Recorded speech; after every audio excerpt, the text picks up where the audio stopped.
하나님께만 향하게 하여 주옵소서. 감사드리며 살아계신 예수님의 이름으로 기도하옵나이다. 아멘. 할렐루야. 오늘은 하나님의 구원하심이라는 제목으로 잠시 은혜를 나누도록 하겠습니다.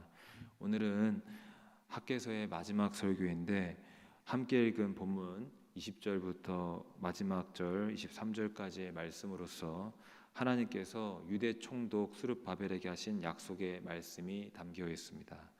그러므로 이 시간은 하나님께서 스룹바벨에게 뭐라고 말씀하셨는지를 살펴보면서 잠시 은혜를 나눠보도록 하겠습니다. 함께 읽었었던 20절의 말씀을 다시 한번 읽어보겠습니다. 그달 24일에 여호와의 말씀이 다시 학개에게 임하니라 이르시되. 이 말씀에서 보시면 하나님의 말씀이 그달 24일 즉 9월 24일에 학개에게 주어졌다고 말씀하고 있습니다.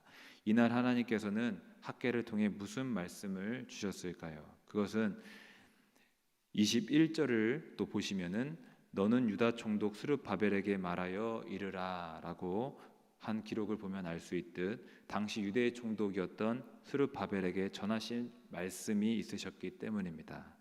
그렇다면 여기 나오는 스룹바벨은 누구인가요? 유다 총독이라고 기록한 바대로 이스라엘 백성들이 바벨론에서 포로 생활을 마치고 예루살렘으로 귀환할 때 그들을 인도하고 또 무너진 성전 재건 사업을 할 때에도 앞서 진두지휘했던 지도자였습니다.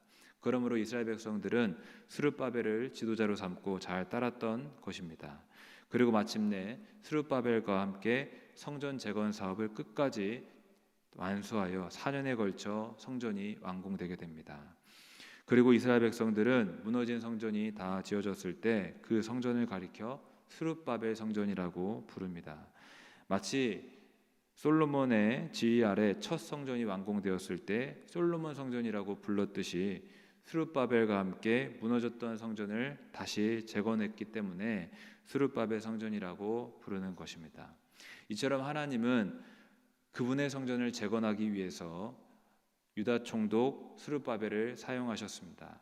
오늘 본문은 유대 총독 스룹바벨을 향해 하나님께서 말씀하신 내용이 담겨 있습니다. 그렇다면 하나님께서 스룹바벨을 향해 뭐라고 말씀하셨을까요? 그 내용이 21절과 22절에 기록이 되어 있는데 21절, 22절 다 같이 읽어보겠습니다. 너는 유다 총독 스룹바벨에게 말하여 이르라.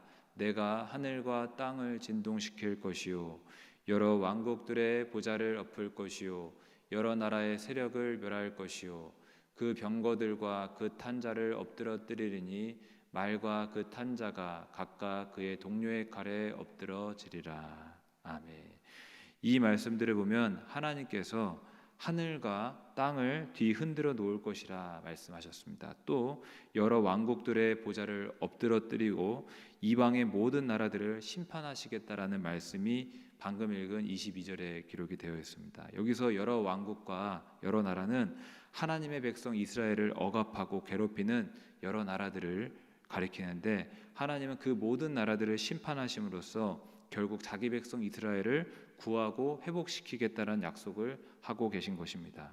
그러면서 하나님의 심판에 관한 구체적인 묘사가 22절에 기록이 되어 있는데 먼저 그 병거들과 그 탄자를 엎드러뜨리리니 말과 그 탄자가 각각 그의 동료의 칼에 엎드러지리라 하면서 하나님은 병거와 그 탄자를 엎어버린다고 말씀하셨습니다. 여기서 병거라고 하는 것은 고대 사회에서 전쟁에서 쓰이는 수레로서 말이 끄는 철로 된 수레를 말합니다. 오늘날로 치면 전차와 같은 막강한 병기였습니다. 그래서 병거는 많으면 많을수록 그 나라가 강력하다고 할 수 있었습니다. 이렇게 병거란 한 나라의 힘의 상징인데 이런 병거를 탄 자는 어떻겠습니까? 당연히 힘 있는 자처럼 보이고 대단한 권세와 위엄이 있어 보였을 것입니다. 하지만 그 대단해 보이는 것들도 하나님께서는 모두 엎어버리시며 심판하시겠다고 말씀하셨습니다. 또 보시면은 말과 그 탄자가 각각 그 동료의 칼에 엎드러지리라 했는데 이 말씀 역시도 이방 민족을 향해 하나님께서 심판하시겠다는 내용 중 하나입니다. 그런데 여기서 좀 신기한 것은 적의 칼에 엎드러지리라 한 게 아니라 동료의 칼에 엎드러지리라 하셨습니다. 사실 전쟁에서 믿을 수 있는 건 동료뿐입니다. 전우회로 똘똘 뭉쳐 힘을 내야 적도 이기고 승리할 수 있는 것입니다. 그런데 하나님께서는 적들이 서로가 서로를 살육하고 서로의 칼에 죽게 하실 것이라고 하셨습니다. 이게 말도 안 되는 일과 같은데 이와 같은 일이 과연 일어날 수 있을까요? 물론 어려운 일일 것입니다. 그러나 하나님이 하시면 그런 일이 일어날 수 있는 줄로 믿습니다. 그래서 성경의 기록을 보면 이전에도 적들이 서로를 치는 이런 일들이 있었습니다. 한 예를 들면 기드온의 300용사가 미디안 군대와 전쟁을 치를 때에도 하나님께서는 미디안 군인들이 혼란하여 서로가 서로를 칼로 치게 하여 멸망하게 하는 역사가 있었습니다. 그 내용이 사사기 7장 22절 상반절에 기록이 되어 있는데 이와 같이 기록이 되어 있습니다. 300명이 나팔을 불 때에 여호와께서 그 온 진영에서 친구끼리 칼로 치게 하심으로, 여기서 온 진영이라 하는 것은 미디안 군대를 가리키고 있는데 그들이 하나님께서 하시니까 서로가 서로를 치며 멸망할 수 있게 하셨던 것입니다. 그래서 기드온의 300명이 수많은 그 미디안 군대를 손쉽게 이기고 승리할 수 있게 하셨던 내용이 나옵니다. 여러분, 하나님께서 일하시면 기드온의 300명과 미디안의 전쟁처럼 한 사람이 100을 쫓고 1000도 쫓아내어 승리하게 하시는 줄 믿으시기를 바랍니다. 또 여호수아 23장 10절을 보시면 이렇게 기록이 되어 있습니다. 다 같이 읽어보겠습니다. 너희 중 한 사람이 1000명을 쫓으리니 이는 너희의 하나님 여호와 그가 너희에게 말씀하신 것 같이 너희를 위하여 싸우심이라. 아멘. 이 말씀에도 보시면 하나님이 우리를 위하여 싸우시면 한 사람이 1000도 쫓고 승리할 수 있게 하신다라는 내용입니다. 또 사무엘상 14장 6절 하반절에 보시면 이렇게 기록이 되어 있는데 다 같이 읽어보겠습니다. 여호와의 구원은 사람이 많고 적음에 달리지 아니하였느니라. 아멘.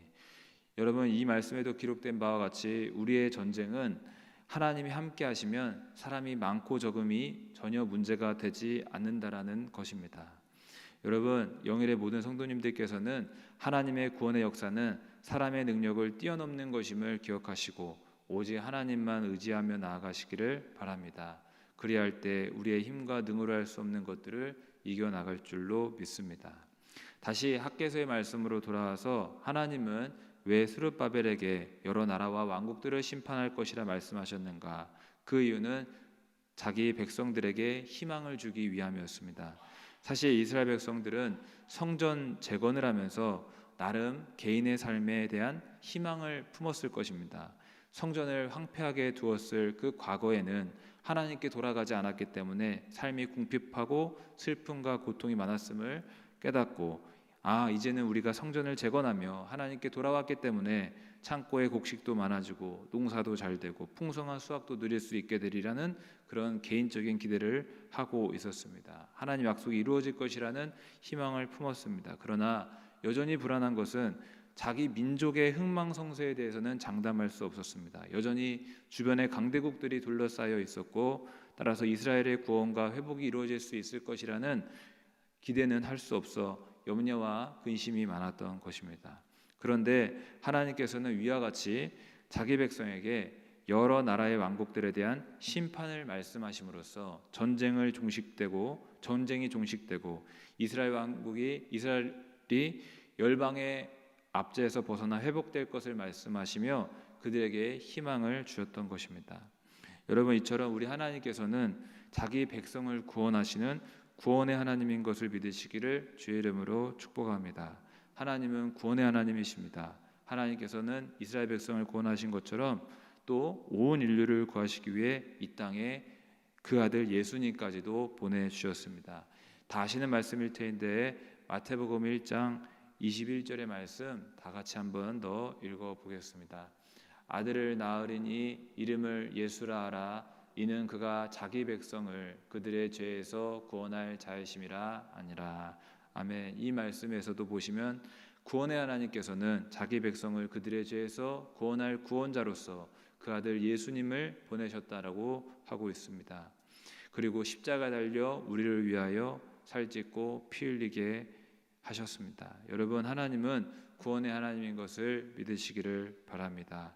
오늘도 우리를 구원하기 위해 그 아들 예수님까지 보내주신 구원의 하나님께 찬양과 경배를 올리시며 또 우리의 삶의 작은 필요와 구원을 위해 오늘도 예수님의 이름으로 간구하시기를 축복합니다. 마지막으로 23절의 말씀을 함께 읽어보겠습니다. 만군의 여호와가 말하노라. 스알델의 아들 내 종 스룹바벨아, 여호와가 말하노라. 그날에 내가 너를 세우고 너를 인장으로 삼으리니 이는 내가 너를 택하였음이니라. 만군의 여호와의 말이니라 하시니라. 아멘. 이 말씀은 하나님께서 유대 총독 스룹바벨을 향해 마지막으로 격려와 용기를 주며 말씀하시는 내용입니다. 내 종 스룹바벨아, 내가 너를 세우겠다. 내가 너를 택하였다. 하나님께서 스룹바벨을 향해 이 말씀을 하실 때에는 아직 성전이 완공되지 않았을 때인데 이렇게 말씀하심으로써 성전 재건을 너를 통해 이룰 것이다. 이렇게 말씀하시는 것과 같습니다.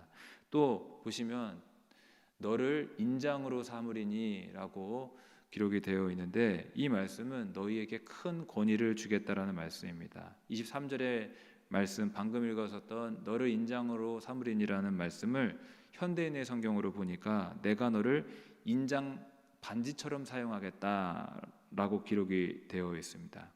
그런데 인장 반지가 무엇인가 보니까 고대 근동에서는 왕의 인장 반지는 굉장히 권위 있는 것이다 라고 합니다. 왕이 끼고 있는 반지가 있는데 거기에 도장을 새겨 놓아서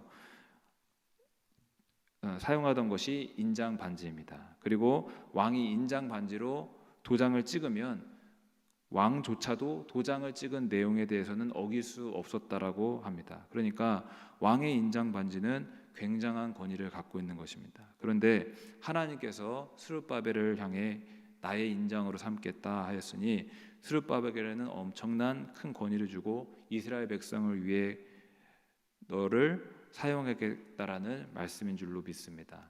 여러분, 감히 구하건대 우리 영일의 모든 성도님들도 왕 되신 하나님 앞에 인장 반지처럼 쓰임 받게 되시기를 주의 이름으로 축복합니다. 이 나라와 민족을 위해 또 교회와 가정을 위해 하나님께서 저와 영일의 성도님들을 사용하여 주시기를 또 주님의 이름으로 축복합니다.